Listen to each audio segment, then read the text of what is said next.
നികുതിദായകരായ ജനത്തിൻ്റെ ചോര കുടിച്ച് വീർക്കുന്ന ഉദ്യോഗസ്ഥ രാഷ്ട്രീയ പരീക്ഷകൾ ചില കാര്യങ്ങളിൽ വലിയ ജാഗ്രതയാണ്. ഇത് അവന്മാർക്കൊരു മൃഗയ വിനോദമാണ്. ഹെൽമെറ്റ് ഇല്ലെങ്കിൽ പിഴയടയ്ക്കാൻ എന്തൊരു ഉത്സാഹം! 1000. നോ പാർക്കിംഗ് സോണിൽ പാർക്കിംഗ് പിഴ 3000. ഇൻഷുറൻസ് ഇല്ലെങ്കിൽ 1000. മദ്യപിച്ച് വാഹനം ഓടിക്കൽ 10000.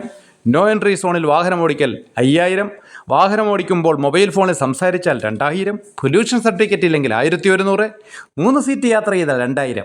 എന്നാൽ ഈ പറയുന്ന കാര്യങ്ങളിലോ തകരാറുള്ള ട്രാഫിക് സിഗ്നലുകൾ ആരും ഉത്തരവാദികളില്ല. റോഡിലെ കുഴിയടയ്ക്കൽ ആരും ഉത്തരവാദികളല്ല. നടപ്പാതകൾ കയ്യേറി പരിപാടികൾ നടത്തുന്നവർക്ക് ആരും ഉത്തരവാദികളല്ല. തെരുവുവിളക്കുകൾ ഇല്ലെങ്കിലോ ഉത്തരവാദികളില്ല. തെരുവുകളിൽ മാലിന്യം ചിതറിക്കിടക്കുന്നോ കൊണ്ടിട്ടാലോ ഉത്തരവാദികളില്ല. റോഡുകളിൽ തെരുവുവിളക്ക് തൂണുകളില്ല, ആരും ഉത്തരവാദികളല്ല.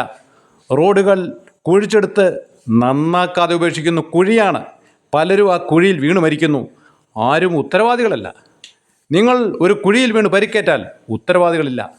അലഞ്ഞു തിരിയുന്ന പശുക്കളോ മൃഗങ്ങളോ നിങ്ങളുടെ വാഹനത്തിലിടിച്ചാലോ ഒരു തെരുവ് നായ്ക്കൾ നിങ്ങളെ കടിച്ചാലോ ഉത്തരവാദികളില്ല. മലിനജലം പൈപ്പ് പൊട്ടി ജലം ഒഴുകിയാൽ ഉത്തരവാദികളില്ല. എല്ലാത്തിനും ഉത്തരവാദി ഈ പൗരൻ മാത്രമാണ്. നിസ്സഹായരായ ഒരു രാഷ്ട്രീയ പിൻബലവുമില്ലാതെ കഷ്ടപ്പെട്ട് ജീവിക്കുന്ന ജനം മാത്രം എല്ലാത്തിനും ഉത്തരവാദികൾ. ഇതിനൊറ്റ പരിഹാരമേ ഉള്ളൂ. ഈ ഉദ്യോഗസ്ഥ പരീക്ഷകൾക്കെതിരെ നിരന്തരമായി ഇത്തരം കാര്യങ്ങളിൽ പൊതു താൽപ്പര്യ ഹർജികൾ കൊടുക്കുക എന്നുള്ളതേ ഉള്ളൂ. കുറേ ദിവസം ഇവന്മാരും കോടതികൾ കയറി ഇറക്കട്ടെ, അല്ലാതെ എന്ത് ചെയ്യും?